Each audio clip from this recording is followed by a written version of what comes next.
우리가 이제 새벽에 계속해서 로마서의 말씀을 살펴보게 됩니다. 로마서 3장의 9절부터 20절까지의 말씀은 로마서 1장부터 3장까지 바울이 말한 내용의 결론에 해당합니다. 오늘 우리가 로마서 3장 20절 말씀부터 읽었는데요. 그런데 이 20절의 말씀은 로마서 1장부터 3장의 결론이 되는 3장 9절부터 20절까지의 말씀의 결론입니다. 무슨 얘기인지 잘 이해하시죠? 로마서 1장부터 3장까지의 말씀을 바울이 로마서 3장 9절부터 20절까지에서 요약하고 결론을 내리는데, 그런데 3장 20절 말씀이 특별히 3장 9절부터 20절까지의 또 다른 결론이라는 겁니다. 그러니까 아주 단순하게 생각하면 바울이 1장에서부터 말한 내용의 결론이 3장 20절의 말씀이라고 볼 수도 있습니다.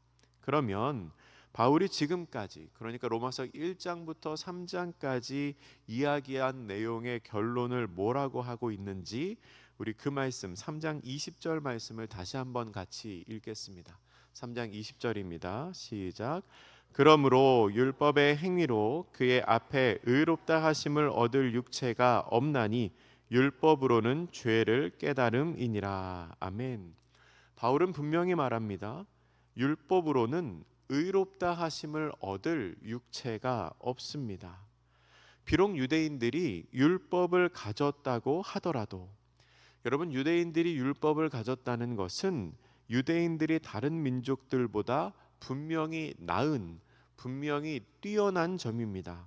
로마서 3장 1절과 2절에 보면 유대인의 나음이 무엇이냐, 그들이 하나님의 말씀을 맡았음이니라 라고 말합니다. 그러니까 유대인들이 하나님의 말씀을 맡은 것, 율법을 받은 것은 다른 민족들보다 분명히 뛰어난 일이라는 거지요. 하지만 그렇게 말씀을 맡은 유대인들이라도 율법의 행위로 하나님 앞에 의롭게 될 수 있는 사람은 없다는 겁니다. 왜 그런가 하면 율법으로는 죄를 깨달을 뿐이기 때문입니다. 그런데 여러분, 사실 엄밀히 말하면 율법에 그런 능력이 없는 게 아닙니다.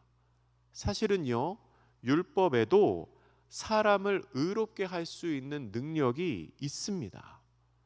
성경을 가지고 계신 분은 로마서 2장 13절을 한번 보시기 바랍니다. 우리가 3장을 봤는데 그 앞에 있는 로마서 2장 13절에서 바울은 이렇게 분명히 말합니다. 하나님 앞에서는 율법을 듣는 자가 의인이 아니요 오직 율법을 행하는 자라야 의롭다 하심을 얻으리니. 아멘. 분명히 말하고 있지 않습니까? 율법을 행하는 자는 의롭다 하심을 얻게 된다고 말합니다. 그런데 왜 3장 20절에서는 율법의 행위로 의롭다 하심을 얻을 자가 없다고 말할까요? 왜 그렇습니까? 사실 율법의 능력이 없는 게 아니라 사람이 문제입니다. 율법에는 문제가 없는데 그 율법을 다 지킬 수 있는 사람이 없습니다. 어떤 이유에서건 율법이 우리를 구원하지 못하는 것이 현실입니다. 율법을 지킴으로 의롭게 되고 거룩하게 된다는 것은 허상입니다. 이론적으로는 가능하지만 현실적으로는 불가능한 일입니다. 왜 그렇습니까? 인간이 죄인이기 때문에 그렇습니다. 그런데 여러분, 바울의 이 말은, 그러니까 율법으로 말미암아 의롭게 될 수 있는 사람이 없다는 이 말은 유대인들에게는 굉장히 충격적인 결론입니다. 물론 그 유대인들도 율법을 지키기 어렵다는 것 알고 있었습니다. 하지만 힘들어도 포기할 수는 없습니다. 왜 그렇지요? 하나님께서 내리신 명령이니까요. 하나님께서 율법을 지키라고 명령하셨기 때문에 힘들어도 어려워도 다 지킬 수 없어도 율법으로 말미암아 구원받을 수 없어도 그 율법 지키기 위해서 최선을 다했던 겁니다. 비유하자면 유대인들은 만점은 못 받아도 과락은 면하자는 심정으로 열심히 노력했을 것입니다. 그런데 바울이 말하는 바가 무엇입니까? 만점 아니면 의미 없다. 100점 아니면 아무 소용없다. 그 얘기를 하고 있는 겁니다. 유대인들은 80점이나 90점 맞아도 우리가 노력했으니 하나님이 기뻐하시겠지.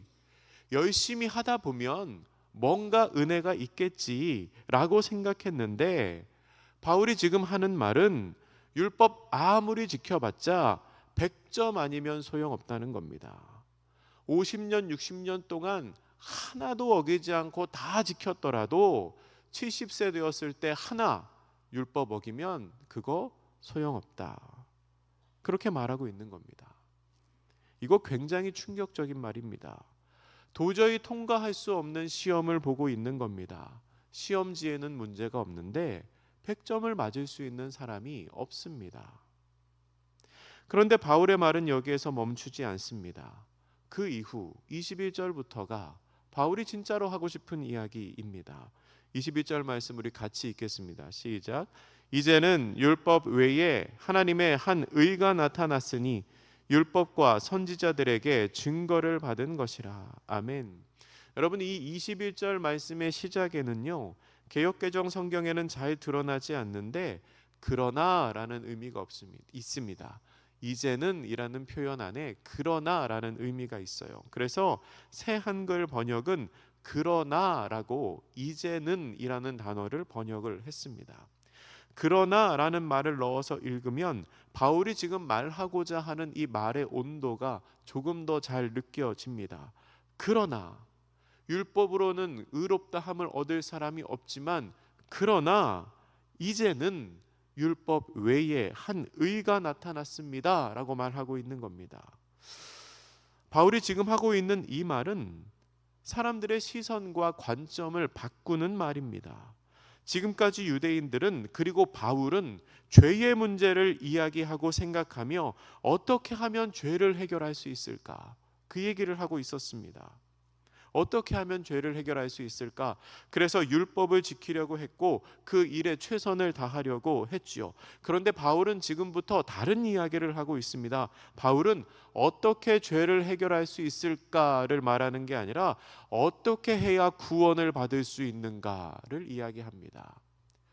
죄의 해결을 말하는 게 아니라 구원받을 수 있는 방법을 이야기합니다. 여러분, 어떻게 해야 구원을 받을 수 있습니까? 인간에게는 율법의 행위로 자신을 구원할 수 있는 능력이 없습니다. 그렇기에 율법 외에, 율법 밖에, 율법으로는 안 되니까 율법 말고 다른 방법, 다른 의가 필요하다는 겁니다. 그게 뭐냐면 하나님의 의입니다. 내가 율법을 지켜서 의롭게 되는 것은 불가능하니 하나님의 의로 말미암아 옷 입는 것, 그게 바울이 말하는 구원을 얻게 되는 방법인 것입니다. 그런데 여러분, 이 하나님의 의는 바울이 갑자기 생각을 해낸 것이 아닙니다. 21절 하반절에 뭐라고 말하고 있습니까? 율법과 선지자들에게 증거를 받은 것이다 라고 말합니다. 이미 구약 성경에서부터 예언하고 기록된 이야기라는 겁니다. 그 하나님의 의의 구체적인 내용이 무엇일까요? 22절 말씀입니다. 같이 읽습니다. 시작. 곧 예수 그리스도를 믿음으로 말미암아 모든 믿는 자에게 미치는 하나님의 의니 차별이 없느니라. 아멘. 예수 그리스도를 믿음으로 말미암아 모든 믿는 자들에게 미치는 것이 하나님의 의입니다. 다시 말하면 예수 그리스도를 믿는 것이 하나님의 의이고 바로 그것이 우리를 구원의 길로 인도하는 하나님의 은혜라는 것입니다. 바울은 이 내용을 한 번 더 구체화시켜서 그 다음 23절, 24절 말씀에서 이렇게 말합니다. 제가 읽어드립니다. 모든 사람이 죄를 범하였음에 하나님의 영광에 이르지 못하더니 그리스도 예수 안에 있는 속량으로 말미암아 하나님의 은혜로 값없이 의롭다 하심을 얻은 자 되었느니라. 아멘. 우리에게 너무나 익숙한 말씀입니다. 이 문장의 단어 하나하나에 담긴 의미를 이미 여러분들 다 잘 알고 계실 거라고 생각합니다.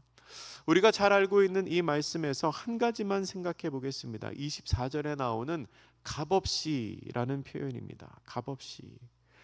우리는 그리스도 예수 안에 있는 속량으로 말미암아 하나님의 은혜로 값없이 의롭다 하심을 얻은 자가 되었습니다. 그런데 여러분, 우리가 이 말씀을 보았을 때 오해하면 안 됩니다. 여기에서 값이 없다는 것은 가치가 없다는 뜻이 아닙니다. 가치가 없기 때문에 무료로 의롭다함을 얻게 되었다는 뜻이 아니라는 겁니다. 오히려 반대이지요. 우리에게 주신 그 의인이라는 칭호는 너무나 크고 너무나 놀랍고 너무나 귀한 것이어서 이 세상 무엇을 주고서라도 살 수가 없습니다. 어떤 것으로도 바꿀 수가 없습니다. 그래서 하나님이 그냥 주셨습니다. 가치로 환산할 수 없기 때문에 그냥 주신 겁니다. 그 은혜를 값을 치르고 살 수가 없기 때문에 거저 주셨다는 겁니다. 혹여 빚을 내어서 얻었다고 한들 우리가 그것을 벌어서 갚을 수 있는 능력이 없습니다. 그래서 값없이 은혜로 의롭다 하심을 그냥 주신 겁니다. 우리가 받는 의로움이 어떤 가치인지를, 그 의로움을 우리에게 주시기 위하여 하나님께서 어떤 대가를 치르셨는지를 25절 말씀이 잘 보여줍니다. 25절 같이 읽겠습니다. 시작. 이 예수를 하나님이 그의 피로써 믿음으로 말미암는 화목제물로 세우셨으니 이는 하나님께서 길이 참으시는 중에 전에 지은 죄를 간과하심으로 자기의 의로우심을 나타내려 하심이니. 아멘. 하나님께서는 예수님을 피를 흘리는 제물로 세우셨습니다. 예수님께서 우리를 위하여 피를 흘리시고 직접 제물이 되셨다는 겁니다. 그리고 그 희생으로 말미암아 우리가 전에 지은 죄를 간과하십니다. 여러분, 간과했다는 게 무슨 의미입니까?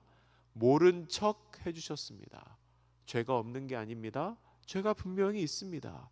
그런데 모른 척 해주십니다. 그리고 예수님의 희생은 26절 말씀의 결과로 이어집니다. 곧 이때에 자기의 의로우심을 나타내사 자기도 의로우시며 또한 예수 믿는 자들을 의롭다 하려 하심이라. 아멘. 예수님의 희생으로 말미암아, 예수님께서 희생 제물이 되심으로 말미암아 하나님도 의로우시다. 이게 뭔가 하면 하나님의 공의가 훼손되지 않으셨다는 뜻입니다. 그러니까 피 흘림이 없이는 죄 사함이 없다는 하나님의 말씀이 훼손되지 않으셨다는 거지요. 그리고 우리도 믿는 모든 사람들이 의로운 자라 여김을 받게 되었습니다. 말씀을 정리하겠습니다. 사랑하는 성도 여러분, 예수님의 희생으로 말미암아 우리는 값없이 의롭다 하심을 얻은 사람들이 되었습니다. 어떤 것으로도 그 희생을 대신할 수 없기에 그냥 은혜로 거저 주신 겁니다. 율법으로는 아무리 노력을 해도 구원을 얻을 수가 없습니다. 그래서 예수님이 오셨습니다. 그 예수님이 오셔서 우리를 위하여 돌아가시고 다시 살아나셨습니다. 그리고 다시 살아나신 예수님은 오늘도 우리와 함께 계십니다. 우리를 위하여 자신의 모든 것을 내어주시사 하나님의 의를 세우신 우리 주님과 동행하는 복된 하루 되시기를 주님의 이름으로 축복합니다. 이 시간 우리 함께 같이 기도하시겠습니다. 주님, 우리에게 값없이 의인이 되는 은혜를 주시기 위하여 자신의 모든 것을 내어주시니 감사합니다. 그 예수님의 희생과 사랑을 기억하게 하소서. 우리 이 시간 마음을 모아 같이 한번 기도하겠습니다.